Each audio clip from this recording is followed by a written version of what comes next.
now.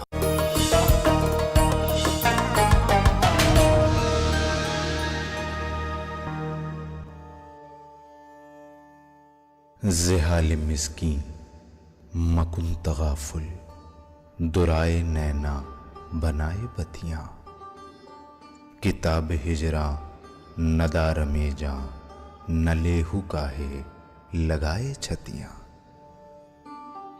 شبان ہجراں دراز چو زلف، روز وصلت چو عمر کوتاہ، سکھی پیا کو جو میں نہ دیکھوں تو کیسے کاٹوں اندھیری رتیاں۔ ناظرین آداب، ڈی ڈی اردو کے خاص پروگرام اردو شاعری کا بدلتا منظرنامہ، اس پروگرام میں رضا حیدر آپ سبھی کا استقبال کرتا ہوں۔ آج ہم گفتگو کریں گے مرزا محمد رفیع سودا کی زندگی اور ان کی شاعری پر، اور ہمارے ساتھ اس گفتگو میں دو خاص مہمان ہیں جن کا میں تعارف کراتا چلوں۔ میرے پہلے مہمان ہیں پروفیسر انور پاشا صاحب، جن کا تعلق جواہر لال نہرو یونیورسٹی سے ہے، کئی کتابوں کے مصنف ہیں اور کلاسک لٹریچر اور سودا پر آپ اتھارٹی رکھتے ہیں۔ ہمارے دوسرے مہمان ہیں ڈاکٹر ابو بکر عباس صاحب، جو دہلی یونیورسٹی کے استاد ہیں اور فکشن کے ساتھ ساتھ جو ہماری کلاسک پوئٹری ہے اس پر بھی آپ کی بہت ہی گہری نظر ہے۔ تو ناظرین، اس سے پہلے کہ میں مرزا محمد رفیع سودا کی زندگی اور ان کی شاعری اور ان کے عہد پر ہم اپنے دونوں مہمانوں سے گفتگو کریں، میں چاہتا ہوں کہ ایک دو باتیں سودا کی زندگی کے تعلق سے اور ان کی شاعری کے تعلق سے آپ کے ساتھ شیئر کرتا چلوں۔ مرزا محمد رفیع سودا 18ویں صدی کے اہم ترین شعراء میں سے ایک تھے۔ آپ نے اردو شاعری کی تقریباً ہر بڑی اصناف میں طبع آزمائی کی، غزلیں بھی کہیں، قصائد بھی کہے، ہجو بھی کہے، واسوق نگاری میں بھی آپ کا بڑا اہم نام ہے، مرثیے بھی کہے، لیکن ان تمام اصناف میں قصائد کے ذریعے سے جو آپ کو عزت اور شہرت ملی، اسے اردو شعر و ادب میں ہمیشہ یاد کیا جائے گا اور آپ کا نام نہایت ہی عزت و احترام کے ساتھ لیا جائے گا۔ تو ناظرین، آئیے مرزا محمد رفیع سودا کی زندگی، عہد اور ان کی شاعری کے تمام پہلوؤں پر اپنے ایکسپرٹ سے جاننے کی کوشش کرتے ہیں۔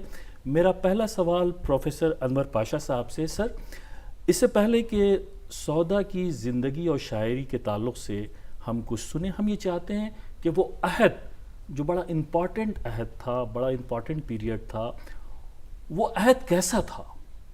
وہ منظرنامہ شعری دنیا کا وہ کس طرح کا تھا کہ جس دور میں سودا جو ہے وہ شاعری کر رہے تھے؟ کسی بھی عہد کی شاعری کو سمجھنے کے لیے یا کسی بھی شاعر کی جو تخلیقی کائنات ہے اس کو ڈسائفر کرنے کے لیے، اسے سمجھنے کے لیے ضروری ہے کہ ہم پہلے اس عہد کو سمجھیں، کیونکہ ہر شاعر اپنے عہد کے جو مطالبات ہوتے ہیں، جو تقاضے ہوتے ہیں، اسی کو پیش نظر رکھ کر کے شاعری کرتا ہے۔ ہر ادیب اپنی تخلیق اسی کی روشنی میں کرتا ہے۔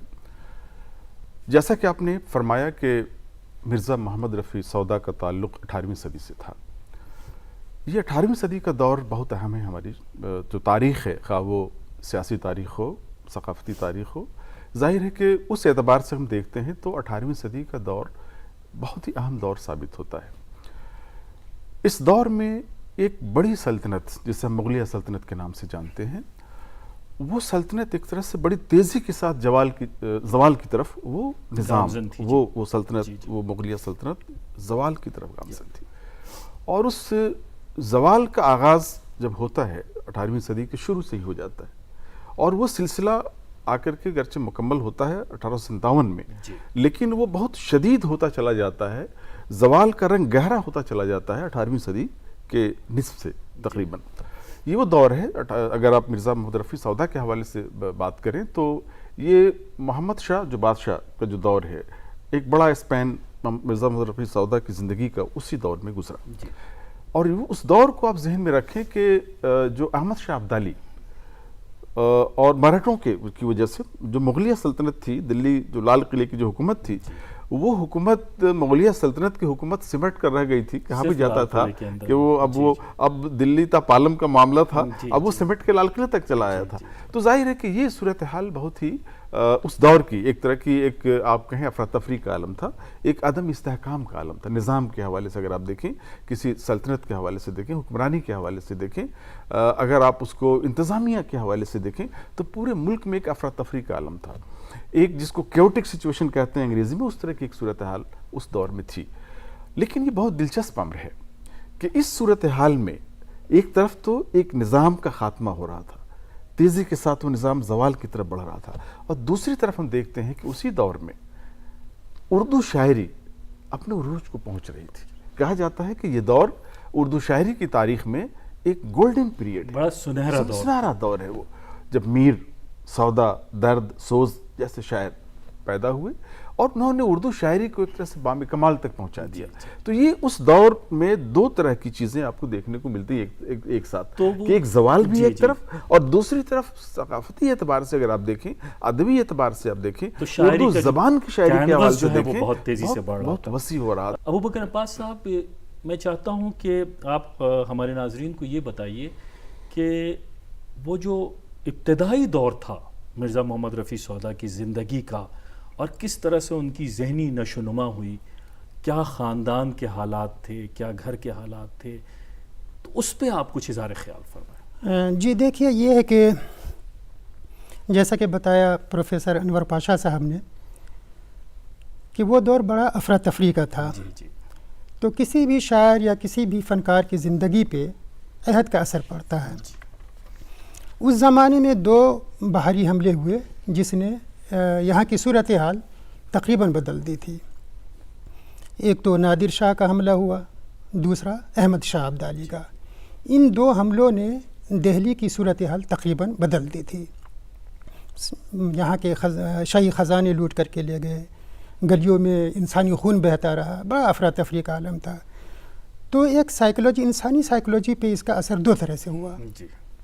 ایک تو یہ ہوا کہ لوگ تصوف کے حوالے سے جو ہے داخلی دنیا میں چلے گئے.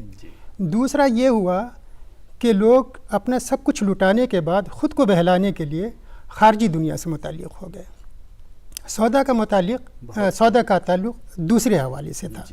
وہ داخلی دنیا میں جانے کے بجائے خارجی دنیا کو انہوں نے دیکھا، اور سیاست کو، معاشرت کو، ان چیزوں کو دیکھتے رہے. ان کے خاندانی حالات اس طرح سے ہیں کہ انہوں نے کہا بھی ہے، لکھا بھی ہے جگہ جگہ، کہ ان کے آبا جو ہے سپہ گری کا پیشہ اختیار کرتے تھے، لیکن ان کے والد تاجر تھے، بزنس مین تھے.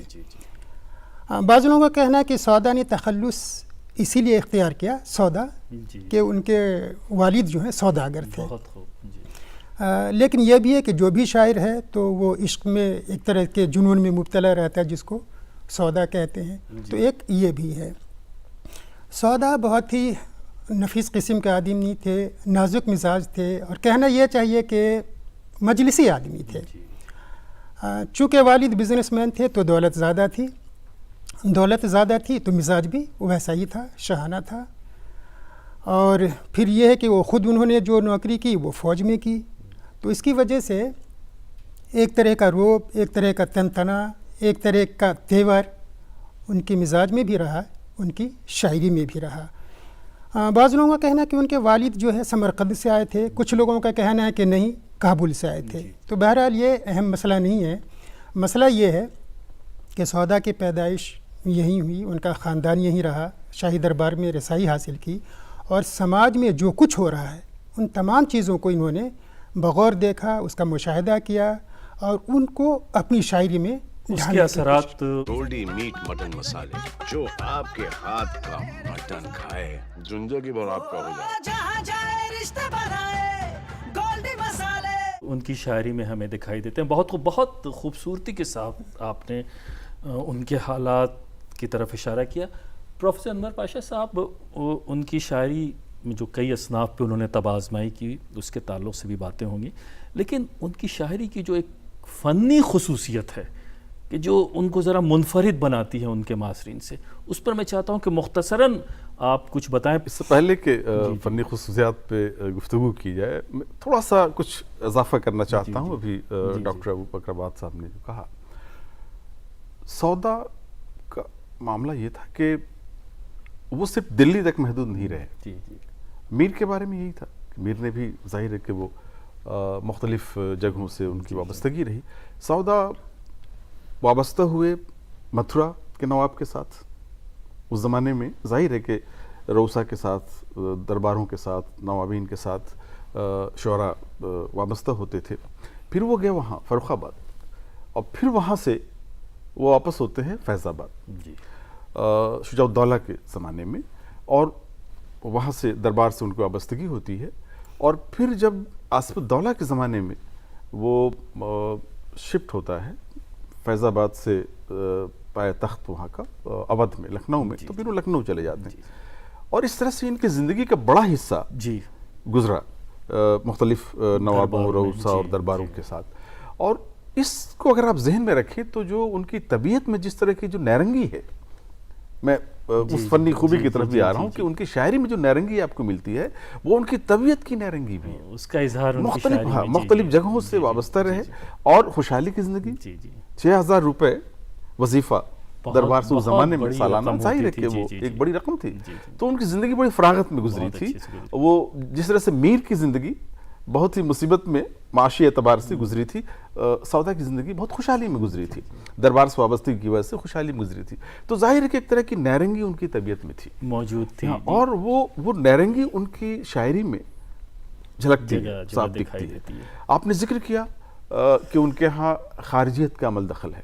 وہ اس لیے بھی بہت اہم ہے کہ اس دور میں داخلیت کا زور تھا. میر کے ہاں دیکھیں، درد کے ہاں دیکھیں، جو داخلی جو کرب تھا، بلکہ یوں کہا جائے تصوف کا رجحان جو ہے وہ ذرا زیادہ تھا. داخلیت اور تصوف کے ساتھ بڑا گہرا رشتہ ہے، کیونکہ تصوف کا ظاہری لوازم سے تعلق نہیں ہے، وہ داخلی لوازم سے تعلق ہے. تو سودا کے ہاں آپ دیکھیں گے کہ خارجیت کا عمل دخل ہے، اور اسی لیے ان کے ہاں الفاظ کا جو انتخاب ہے، جو تراکیب ہیں ان کے ہاں، جو ان کے یہاں نظر آئے گی، بہت خوب. ان میں بہت تنوع نظر آئے گا. ایک رنگی نہیں ہے، ایک رخی نہیں ہے. فنی خصوصیات کے ساتھ ساتھ جو آپ نے اشارہ کیا کہ طبیعت میں ایک رجحان خاص تھا، کیا اسی وجہ سے سب سے زیادہ قصائد کے اور قصائد کی دنیا میں ایک منفرد حیثیت کے حامل بن وابستگی رہی درباروں سے؟ اس کا تقاضا تھا کہ آپ جن درباروں سے وابستہ ہیں، ظاہر ہے کہ ان کی اگر آپ وظیفے لے رہے ہیں ان سے، تو ان کی شان میں تو ایران کا جو آپ نے ذکر کیا، تو کیا ایرانی اثرات بھی ان کے قصائد میں ہمیں دکھائی دیتے ہیں؟ بالکل اثرات. ان کے ہاں ڈکشن پہ، لفظیات پہ، ان کے ہاں جو تشبیہات ہیں، جو استعارات ہیں ان کے ہاں. دیکھیں، بنیادی طور پہ سودا کو ہمارے یہاں قصیدے کا ہی شاعر کہا جاتا ہے، حالانکہ انہوں نے غزلیں بھی بہت اچھی لکھی ہیں، کمتر نہیں ہیں، مرثیے بھی کہے. جی بالکل بالکل بالکل. اب انہوں نے جو قصیدے لکھے ہیں تو قصیدے کئی طرح کے ہیں. ایک تو مذہبی قصائد ہیں جس میں قصیدے انہوں نے رسول پاک کے بارے میں لکھے ہیں، حضرت علی کے بارے میں لکھے ہیں، ائمہ کرام کے بارے میں لکھے ہیں، ائمہ معصومین کے بارے میں لکھے ہیں، حضرت حسین، حضرت حسن وغیرہ. اس کے علاوہ انہوں نے قصائد کچھ سلاطین، عمراء، نوابین، روسا، ان کے متعلق لکھے ہیں. کچھ ہجویہ قصائد لکھے ہیں مختلف اشخاص کے بارے میں. آپ کو حیرت ہوگی یہ جان کر کے کہ انہوں نے ہجویہ قصیدہ جو ہے میر کے خلاف بھی لکھا، میر تقی میر کے خلاف. اور جو مذہبی شخصیت اس عہد کی بہت بڑی تھی، حضرت شاہ ولی اللہ، ان کے خلاف بھی ہجویہ قصیدہ لکھا انہوں نے. لیکن یہ ہے کہ انہوں نے جو قصیدے لکھے، جیسا ڈاکٹر صاحب ابھی فرما رہے تھے کہ ایرانی اثرات ہیں ان کے یہاں، تو یہ واقعی ہے. جو ہم اپنے اردو قصائد کا جب جائزہ لیتے ہیں تو ایرانی قصائد سے، جیسے انوری ہیں، ظہوری ہیں، خاقانی ہیں، ان سے کسی طرح کم نہیں پاتے ہیں. ان کا بڑا مشہور قصیدہ ہے، ہوا جب کفر ثابت ہے یہ تمغائے مسلمانی، نہ ٹوٹی شیخ سے تسبیح زنار سلیمانی. سبحان اللہ. اس کے علاوہ ایران کے حوالے سے جو وہاں کے موسموں کا جو ذکر ہے کہ اٹھ گیا بہمن و دے کا چمنستان سے عمل، تیغ اردی نے کیا ملک خزاں مستاصل. یا پھر جو قصیدے کی اہم خصوصیت سمجھی جاتی ہے کہ اس کی تشبیہ جو ہے بہت ہی چونکانے والی ہو. قصیدے کا یہ ہے کہ اس کی تشبیہ ظاہرہ کے پہلے شعر کو کہتے ہیں، تو پہلا شعر پڑھتے ہی آدمی پورا قصیدہ پڑھنے پہ مجبور ہو جائے، کوئی ایسی بات کہیں. صباح عید ہے اور یہ سخن ہے شہرے عام، حلال دختر رز بے نکاح وہ روزہ حرام. واہ، اب لوگ چونکیں گے کہ مطلب یہ کیا ہے کہ عید کے دن دختر رز تو بے نکاح حلال ہے اور روزہ رکھنا حرام ہے. تو اس طرح کے قصیدے آپ ان کے یہاں دیکھیں ان کے یہاں ملیں گے تو لاجواب قصیدے ہیں. اور ایرانی قصیدے یا فارسی قصیدے، یہاں تک کہ عربی قصائد جو ہیں ان سے کسی طرح کم نہیں ہے. کم نہیں ہے. انور پاشا صاحب، کس طرح کے قصائد تھے؟ کن لوگوں کے بارے میں کیا ہے؟ سلاطین کا بھی ذکر کیا ابو بکر عباس صاحب نے، تو اس پر کچھ روشنی ڈالیے کہ ان کا محور اور مرکز کیا تھا ان قصائد میں. ظاہر ہے کہ جو قصائد ہیں وہ ائمہ پہلے بیت کے حوالے سے بہت اہم ہیں، ان پہ ذکر کیا آپ نے. اسی طرح سے جو سلاطین تھے جن درباروں سے وابستہ رہے، شجاع الدولہ کے لیے بھی انہوں نے لکھا، آصف الدولہ کے لیے بھی قصیدے ہیں. ظاہر ہے کہ اور اس طرح کے تمام جو بڑی اہم شخصیات تھیں ان کے حوالے سے انہوں نے قصیدے لکھے. اگر آپ قصیدوں کی تاریخ اٹھا کے دیکھیں اردو میں، دکن سے شروع ہوتی ہے تاریخ ہمارے یہاں قصیدہ نگاری کی، بلکہ تمام جو اصناف ہماری شاعری کی ہیں سب دکن سے. تو قصیدہ بھی وہاں پہ آپ دیکھیں گے کہ اس کا فروغ بھی ہوتا ہے. اور لیکن وہ اپنے اگر آپ شمال میں دیکھیں تو سودا ہے، ان کے بعد ذوق آتے ہیں. ذوق بھی اسی لیے کہ دربار سے وابستگی ان کی رہی. تو ظاہر ہے کہ اس دور میں تو سودا کے ہاں آپ دیکھیں گے کہ جو قصائد ہیں ان میں ایک خاص طرح کا زور بیان ملتا ہے، اور ایک قصیدے کے لیے وہ بہت لازمی ہے. غزل اگر آپ لکھ رہے ہیں تو اس میں بہت ہی نرمی، بہت ہی سبک روی، سوز و گداز، یہ اس کی لازمی صفات اس کی ہیں. لیکن اگر آپ قصیدہ لکھ رہے ہیں تو اس میں پرشکو الفاظ کا استعمال، اسی مناسبت سے تشبیہات و اشتہارات کا استعمال، الفاظ کی بندش، جو تراکیب ہے، جو ان سب کی ظاہر ہے کہ اسی طرح سے ان کا پاس رکھنا لازمی ہوتا ہے. سودا کی اگر قصیدہ نگاری پہ اور غور کریں جو انہوں نے مختلف شخصیات کے حوالے سے لکھی ہیں، تو جو مرتبہ ہے، جو منصب ہے، خواہ وہ مذہبی حوالے سے ہو، عقیدت کے حوالے سے ہو، ان سب کا انہوں نے پورا خیال رکھا ہے، پورا پاس رکھا ہے. بادشاہوں کے مرتبے کا بھی خیال رکھا ہے، نوابوں اور روسا کے لیے جو لکھے ہیں ان میں. تو ان کو یہ معلوم تھا کہ قصیدے میں گرچہ ہم تعریف و توصیف کرتے ہیں، مدح کرتے ہیں، لیکن اس مدح کی نوعیت کس طرح سے شخصیات کے حوالے سے مختلف ہو جاتی ہے، اس کے تقاضے کیسے مختلف ہو جاتے ہیں. سودا اس گر سے واقف تھے، اس لیے اسی طرح کے استعارات اور تشبیہات کا استعمال کرتے ہیں، الفاظ کا.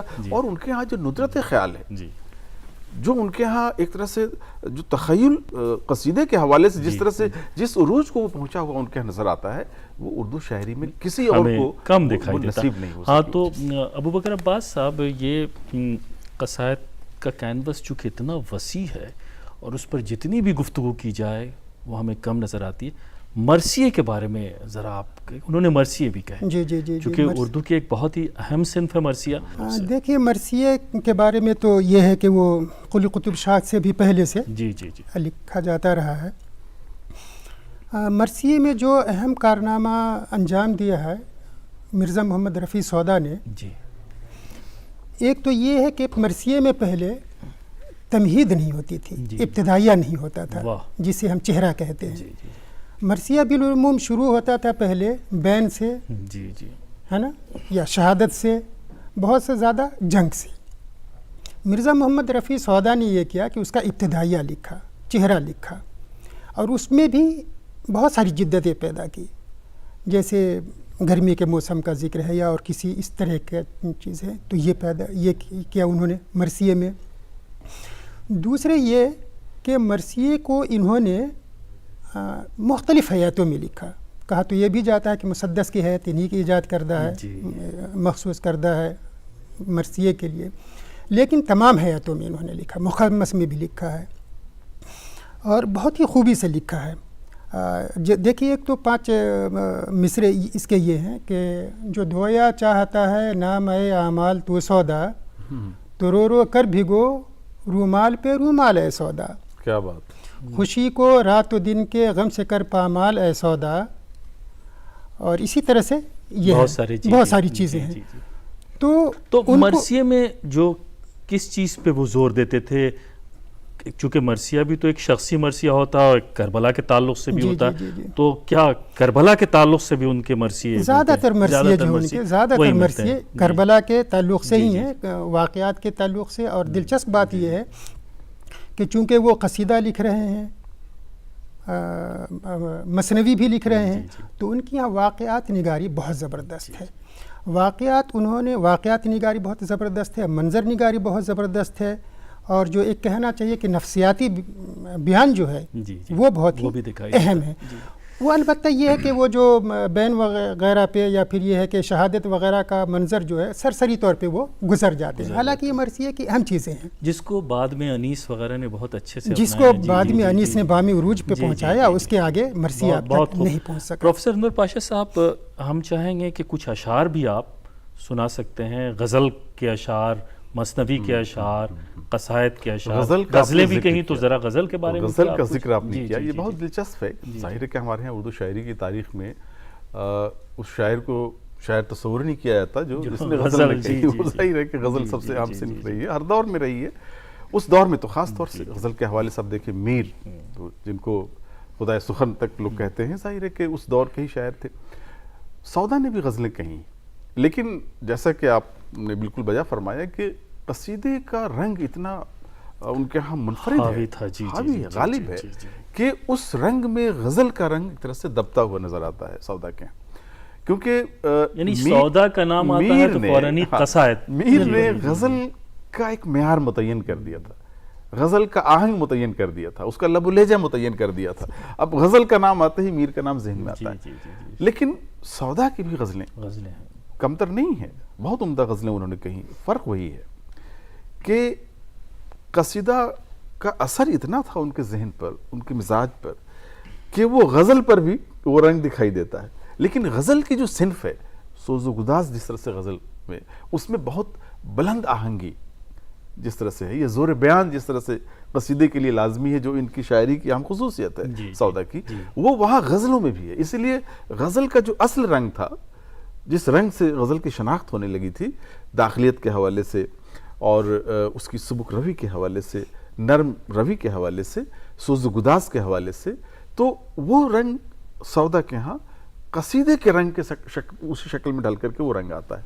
اس لیے بہت مقبول نہیں ہو پائے. میں نے جیسا عرض کیا کہ غزل کی دنیا میں ان کو وہ لیکن جگہ ایسا نہیں ہے کہ ان کے ہاں جو یعنی ان کی غزل کو ہم وہ نہیں کر سکتے، نظر انداز نہیں کر سکتے. ایک الگ آہنگ ہے ان کے ہاں، غزلوں میں قصیدے کا سا آہنگ ملتا ہے ان کے ہاں.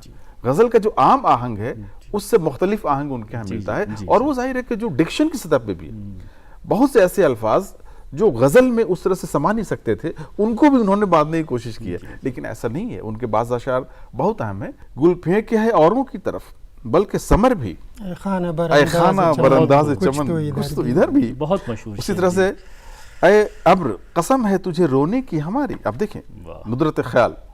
اے ابر قسم ہے تجھے رونے کی ہماری، تو چشم سے ٹپکا ہے کبھو لخت جگر بھی. واہ. کس ہست یہ موہوم پہ نازاں ہے تو اے یار، کچھ اپنے شب و روز کی ہے تجھ کو خبر بھی. بہت خوب. اور اس کے بعد اب دیکھیں بہت آسان اور نرم لب و لہجے میں اشعار دیکھیں غزل کے. جس روز کسی اور پہ بیداد کرو گے، جس روز کسی اور پہ بیداد کرو گے، یہ یاد رہے ہم کو بہت یاد کرو گے. بہت خوب. غزل جس کو تغزل کہتے ہیں، وہ اس شعر میں دیکھیں. بھر نظر تجھ کو نہ دیکھا کبھی ڈرتے ڈرتے، بھر نظر تجھ کو نہ دیکھا کبھی ڈرتے ڈرتے، حسرتیں جی کی رہیں جی میں ہی مرتے مرتے. تو یہ آہنگ بھی ان کے ہاں موجود ہے. لیکن جو غالب آہنگ ہے وہ قصیدے والا آہنگ ہے، اور غزل پہ بھی وہی رنگ نمایاں ہے. لیکن جو غزل کا جو مزاج بن چکا تھا، اس کو پیش نظر اگر آپ رکھیں تو غزل کے شاعر کے طور پر ان کی مقبولیت نہیں ویسی حاصل ہو پائی ان کو جتنی کہ میر کو یا درد کو زمانے میں مقبولیت حاصل ہو پائی. سودا کا جو کینوس ہے شاعری کا بہت وسیع ہے.